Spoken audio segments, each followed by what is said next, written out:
Talking about a moment ago about the weight cutting. What needs to be done? With my solution, which is you're done. You're not fighting. Go home. It would work. You're cut. You're It would work. No one would miss weight for a few years. Yeah, however extreme you wanted to get with it. But you broke the deal. You cheated. You lied on a contract. And we're not using you. And I agree that with the plethora of people in MMA that miss weight, sometimes 2 and 3 people a night, that is a significant problem. I would also argue as an experiment, we could run shockwaves through this sport right now by yanking one guy, one cheater, one violator.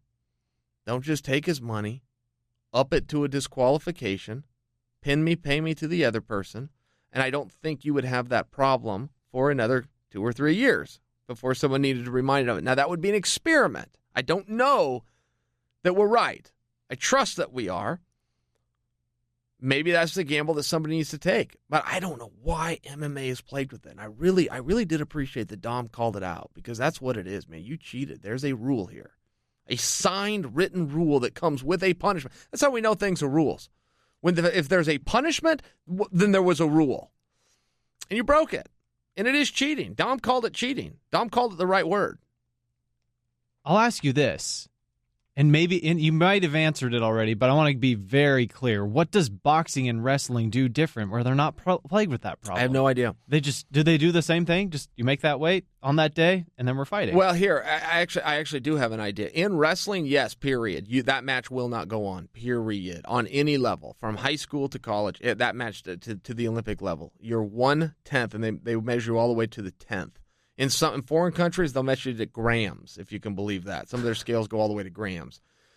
If you are a gram over that match, you're done. It is not happening. The bracket is drawn, and there will be a forfeit right there. If it's a dual meet, the other guy gets his hand raised. It goes on his record as an official win, and 6 points, which is the maximum you can get in a wrestling dual meet, will go to the other side.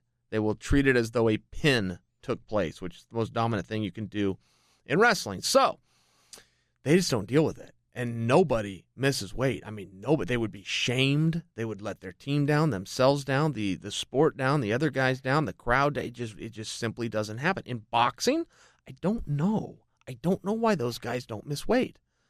I really don't know. And maybe it's a cultural thing. Maybe something does happen if you miss. I would imagine it's at least happened once. Yeah. Oh, for sure. It has.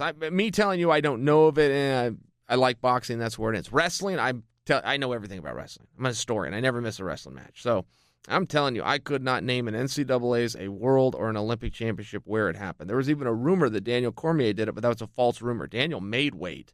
His kidneys just shut down, and prior to in between the weigh-ins and the competition, they withdrew him. People said he did not make weight. That is not true. That is an absolute fake news. And Google will even tell you that, too, if you Google it. That's not the way it happened. Daniel made the weight. I do not know one single example, World Championships, Olympic Games, NCAA, where a guy didn't make weight. Can you believe that? Been following the sport for 32 years. Don't know. I couldn't tell you a time. And those guys aren't paid. You have professionals here that have contracts that know exactly when the weigh-in is. And they miss it. I can't make heads or toes of that.